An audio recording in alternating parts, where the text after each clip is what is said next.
So hey guys, welcome to JC Academy once again, and in this short video I'm going to take you through the most important topics that you need to be sure that you've prepared well for the upcoming IBPS SO prelims examination, right? तो इस छोटे से video में मैं आपको बताऊंगा कि आपने क्या बातें ध्यान रखनी है जब आप IBPS SO prelims का पेपर लिख रहे हैं और सब्जेक्ट वाइज क्या इंपॉर्टेंट टॉपिक्स आपने प्रिपेयर करने ही हैं। चलिए शुरू करते हैं वीडियो में। we'll keep it to the point and we will keep it crisp and sharp, right? तो सबसे पहले तो कीप इन टू माइंड कि आपका जो एप्लीकेशन फॉर्म पर फिल करने का जो लास्ट डेट है that is 21st of November. That will be tomorrow. So you got apparently one more day to go. In case you haven't filled the form, please do it right away, right? तो एक छोटा सा reminder, अगर आपने form अभी तक नहीं भरा है तो 21st of November तक इस काम को कर लीजिए, बाद में आपको टाइम नहीं मिलेगा।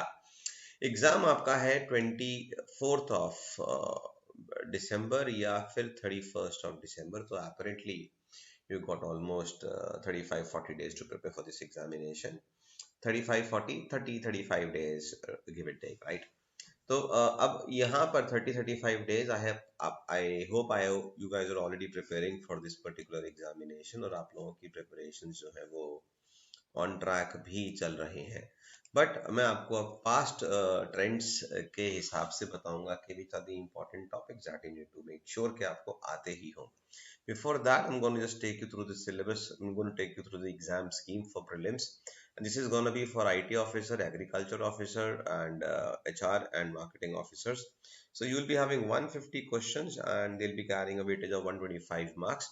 The English language section would be comprising of 50 questions. The weightage would be 25 marks. So apparently, every question would be having a weightage of half a mark. And reasoning and quantitative aptitude, number of questions is equal to the number of marks. So every correct answer carries 1 mark each. And there will be a negative marking of 1/4 mark in case of reasoning and quantitative aptitude, and 1/8 of a mark in case of English language. So make sure there is negative marking as well. दूसरी बात आपने ध्यान रखनी है that the candidate have to qualify in each of the 3 tests to secure minimum cutoff. So unlike SBI examinations, unlike any other examination, but yes, much like IBPS PO examination and IBPS clerical examinations, आपको बात ध्यान रखनी है कि आपको sufficiently well qualify करना है और आपको sectional timing भी मिलेगा. You'll get sectional timings as well. So once you start appearing for the English language का examination, you'll be given 40 minutes for reasoning and 40 minutes for quantitative aptitude. So you have to manage your time very wisely. दूसरी बात यह है कि you cannot use your English वाला section का time in any other section और vice versa. So 40 minutes dedicatedly for English, 40 minutes dedicatedly for reasoning, and 40 minutes dedicatedly for quantitative aptitude. So now the past few years the trend has been that the difficulty level of the exam is generally moderate. So nothing to fear about. ऐसा कुछ यहाँ पे नहीं आने वाला कि आप नहीं कर पाए. Difficulty level almost moderate, easy to moderate ही रहेगा. बहुत ही रेयरली ऐसा होता है कि डिफिकल्ट आए. अगर आप एक सीरियस एस्पिरेंट हैं और अगर आप अच्छे से तैयारी कर रहे हैं, ढंग से प्रैक्टिस कर रहे हैं, you have gone through the topics clearly, तो आपको दिक्कत यहाँ बिल्कुल नहीं होना चाहिए. और अगर आप बाकी के IBPS के एग्जाम्स के लिए भी प्रिपेयर कर रहे हैं तो भी I don't think so this examination is going to be any challenge to you, right?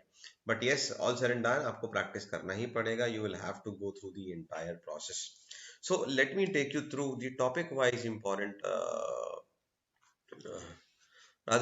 subject-wise important topics from the past years. तो past 3 years में अब जो मैं आपको subject-wise topics बताऊंगा, almost आपका exam उन्हीं के आसपास आएगा, क्योंकि मैं आपको बता दूं कि IBPS PO का तो फिर भी काफ़ी हद तक पैटर्न चेंज होता है. लेकिन अगर हम बात करें IBPS SO के पैटर्न की, तो IBPS SO का pattern just like IBPS RRB के पैटर्न की तरह बहुत ज़्यादा नहीं बदलता है. तो जैसे कि IBPS RRB का भी एग्जाम पैटर्न, क्वेश्चंस का टाइप ऑलमोस्ट कंसिस्टेंट है, SO का भी सेम है.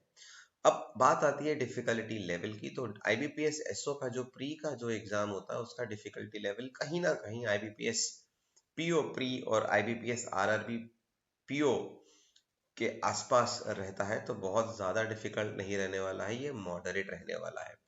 आपको समय भी यहाँ बता दूं ज़्यादा मिल रहा है, आपको करीब 2 घंटे का समय मिल रहा है यहाँ पर. तो चलिए अब देखते हैं. अगर मैं बात करूँ रीजनिंग एबिलिटी की, And एक बात और है, if you haven't gone through the detailed videos pertaining to syllabus for reasoning, syllabus for quantitative aptitude, and syllabus for English language, we have already covered those topics in the earlier videos. I'm sharing a link for all those videos in the description. You can check out the previous videos. और कोशिश करूंगा कि ऊपर आई button में भी मैं link लगा दूं, और आगे पीछे आपको आई बटन्स मिल जाएंगे तीनों के तीनों वीडियोस के लिए। अब यहाँ पर जो टॉपिक्स आपके सामने लिखे हैं, आप 99% श्योर हो जाइए कि आपका एग्जामिनेशन जो है इन्हीं टॉपिक्स के अंदर आएगा। So the questions are should be more or less from these topics only. When it comes to reasoning ability, I am putting a star on most important topics. तो आपको जितने भी जो इम्पॉर्टेंट टॉपिक्स हैं, जो मोस्ट इम्पॉर्टेंट टॉपिक्स हैं, मैं आपको वहां बता दे रहा हूँ। ये टॉपिक्स आपको सबसे ज्यादा देखने को मिलेंगे। सो देर इज हाईली लाइकली कि आपको ये टॉपिक्स देखने को मिले, तो ये तो आप अच्छे से तैयार कर ही लीजिए। और इसके अलावा जिनमें मैंने स्टार या एस्टरिक्स नहीं लगाया उनको भी देख लीजिएगा, बट यस, इन्हीं टॉपिक्स के अराउंड आपको अपनी तैयारी करनी है। तो मेक श्योर ये टॉपिक्स आपने अच्छे से तैयार कर लिए हो when it comes to reasoning ability. आगे बढ़ते हैं। When it comes to quantitative aptitude, make sure कि यहाँ पर सिलेबस बहुत ज़्यादा नहीं है, but yes, data interpretation is a heavy weight. Number series of course will be asked. Simplification, approximation will surely be there, and there will be inequalities questions for sure, and arithmetic word problems. तो ये तो आपको देखने को मिलेंगे ही मिलेंगे sure shot. केसलेट्स depending कि आता है नहीं आता, अप्रोक्सीमेशन मैंने ऑलरेडी यहाँ लिख दिया सिंप्लीफिकेशन के साथ में, बट ये आपको आएंगे ही आएंगे। वर्ड प्रॉब्लम्स में अगर आपका अर्थमेटिक में हाथ तंग है, if you finding struggling with arithmetic, then you can probably pick and choose 3 to 4 topics like speed, time and distance, time in work, percentage, profit loss and discount, simple interest, compound interest, and a couple of topics like ratio, proportion and allegations and mixture. ये कर लीजिए, आपको 8 से 10 question जो हैं वो जरूर है कि अर्थमेटिक से आएगा ही आएगा। तो यहाँ पर आपको मैंने ऑलरेडी बता दिया कि जो स्टार मैंने लगाया है ये टॉपिक्स बहुत इंपॉर्टेंट है, और यहाँ पर भी अगर आप ये टॉपिक्स अच्छे से करके जाते हैं, मेक श्योर कि अच्छे से करें, और आपके पास टाइम, यहाँ पर टाइम की कमी नहीं होगी। आपको टाइम की कमी यहाँ जरूर महसूस हो सकती है। You can face challenge managing your time with reasoning ability section, but I don't think so. Handling time or managing time with quantitative aptitude would be equally challenging. Why? Because अगर आप DI का portion अच्छे से कर लेते हैं, then I don't think so you would be facing any such kind of a problems whatsoever. Moving next towards English language. English language भी इतना difficult नहीं है, because you got good amount of time. Weightage इसका कम है, but yes, reading comprehension will surely be there, and sentence improvement, sentence correction, error detection कभी आता है कभी नहीं आता, क्लोज टेस्ट और पैराजम्बल में भी कभी आता है कभी नहीं आता, एंटोनिम्स एनोनिम्स 3 to 4 वर्ड्स आपको देखने को मिल जाएंगे, डबल फिलर्स आपको मिल जाएगा, फ्रेज रिप्लेसमेंट आपको देखने को मिल जाएगा, ये सारी चीजें आपको देखने को मिल जाएंगी। वर्ड स्वैप्स भी कभी कभी आ जाते हैं। तो बट यहाँ पर आपको टाइम का कंस्ट्रेन नहीं फील होगा, सिर्फ और सिर्फ रीडिंग कॉम्प्रिहेंशन वाला पोर्शन आपको थोड़ा सा यहाँ पे रीडिंग का स्पीड अपना अच्छा करना होगा। So make sure with this I have given you a good idea about the topics that you need to prepare, and I think that gives you a good idea about the topics that you should need to keep yourself on track, right?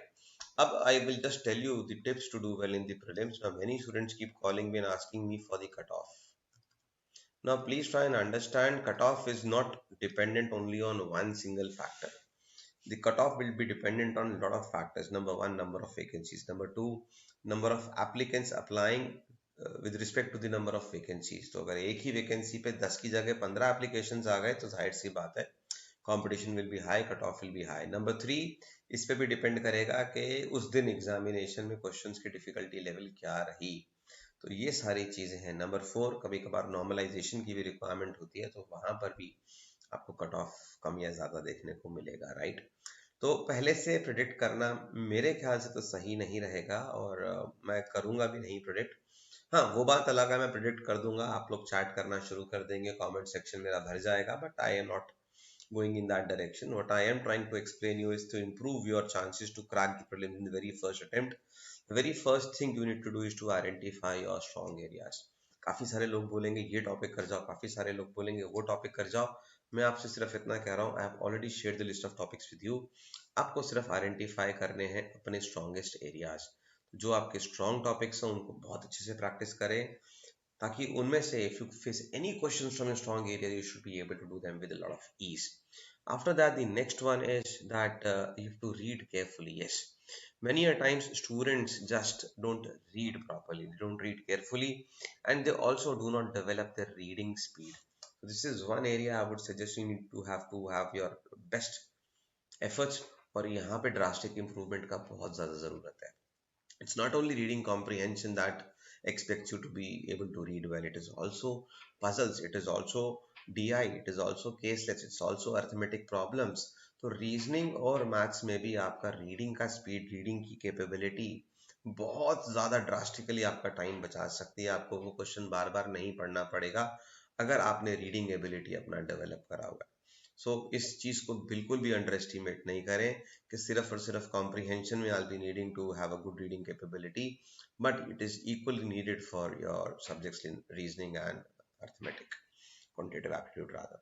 Moving further, time management is the biggest challenge. Now, since you already have a sectional timing over here, so time management with respect to the sections won't be an issue, but yes, question का selection should be very appropriate. आपने कोई question attempt करना है कि नहीं करना, try to develop a habit of judging a question in the very first few seconds. ये question मुझे करना चाहिए कि मुझे नहीं करना चाहिए, ये डिसीजन आप शुरू के 4-5 सेकेंड में ले सकें और वो डिसीजन आपका सही हो. ये एबिलिटी आपने डेवलप करनी है over a period of 2 to 3 weeks from now, और आपको अच्छे से प्रैक्टिस करनी पड़ेगी. खूब सारा प्रैक्टिस करेंगे तो ये टाइम मैनेजमेंट के साथ साथ क्वेश्चन का सिलेक्शन कैसे करना जो आपका टाइम बचाएगा, वो आप बहुत अच्छे से पकड़ पाएंगे. अगला जो पॉइंट मैं बताना चाहता हूँ that is check your rank and percentile. एक सबसे बड़ा जो मिथ है, सबसे बड़ा प्रॉब्लम है कि बच्चे अपने मार्क्स को देखते हैं. बच्चे बोलते हैं कि मेरे को 50 नंबर नहीं आ रहा है, मेरे को 45 आ रहे हैं, मेरे को इतना आ रहा है. आप मार्क्स को कभी भी चेज मत करो, क्योंकि एज एन एस्पिरेंट आप multiple entrance exams, multiple platform से आप मॉक टेस्ट लगा रहे होगे, प्रैक्टिस कर रहे होगे, और प्रॉब्लम ये होगी कि किसी का डिफिकल्टी लेवल ज़्यादा होगा, किसी का डिफिकल्टी लेवल कम होगा. तो अगर आप मार्क्स को चेस करेंगे तो आप कभी भी सही डिसीजन नहीं ले पाएंगे. आप दो चीज़ों को चेक करो कि आपका रैंक क्या आ रहा है. तो जो एग्ज़ाम आपने लिखा उस एग्ज़ाम में अगर मान लीजिए 200 बच्चों ने वही पेपर दिया मॉक टेस्ट, उसमें आपकी रैंक जो है अगर टॉप के 20 में आ रही है तो बहुत ही बढ़िया है. यानी कि आपका जो परसेंटाइल बनेगा वो ऑलमोस्ट 90 परसेंटाइल बनेगा. मैं परसेंटेज की बात नहीं कर रहा हूँ, मैं परसेंटाइल की बात कर रहा हूँ. कहने का मतलब है कि कोशिश करिए कि आप जब भी कोई मॉक टेस्ट लगाएं तो आप टॉप के 10 से 15% एस्पिरेंट्स में रहें. जितने भी लोग, जितनी भी भीड़ उस टेस्ट को अटेम्प्ट कर रही है, आपका जो रैंक है टॉप के 10 to 15% में कंसिस्टेंटली रहे. If you able to do that you are on a safer side. And try and understand it is a competitive exam. School का एग्जाम नहीं है कि आपके भी 90% आएंगे, दूसरे के भी 90% आएंगे, सारे ही पास हो जाएंगे. नहीं, कॉम्पिटिटिव एग्जाम है. टॉप के कुछ परसेंटेज बच्चों को एक लिस्ट बनाए के प्रीलिम्स क्वालिफाई करके फिर मेंस देने को मिलेगा. तो मार्क्स मैं कहूँगा कभी मत देखिए, सिर्फ और सिर्फ अपना रैंक और अपना परसेंटाइल आप चेक करिए कि आप कितने भीड़ में कहाँ पे अपने आप को पाते हैं, राइट. और कोशिश करिएगा एक्यूरेसी इंप्रूव करें. Any accuracy above 70-75% that helps you attempt more questions is good enough. तो एक्यूरेसी भी एक चीज़ जो है आप कर सकते हैं. और कोशिश करें कि 10 क्वेश्चन अगर अटेम्प्ट कर रहे हैं तो 7 से 8 कम से कम सही हो. So that will help you to improve your marks and also help you to improve your score. Then always go through the previous year questions. The reason is very clear because IBPS SO preliminary examinations में past trends को अगर देखें तो almost काफ़ी consistent हैं topics, questions और difficulty level. So there is no harm in going through at least last 2 to 3 years previous year questions. And lastly, you have to practice daily. आप भले subject के टॉपिक की पढ़ाई पे time कम spend करें, but make sure that you at least have one mock on a daily basis.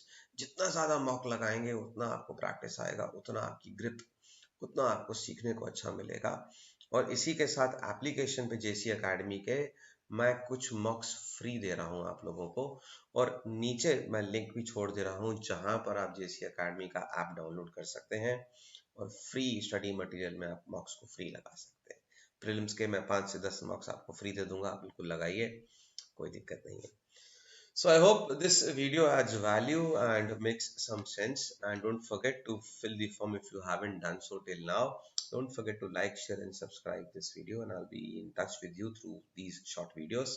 और बहुत जल्द हम मेंस के भी रिलेटेड कंटेंट को लेके आएंगे। तब तक के लिए bye bye, God bless you, take care.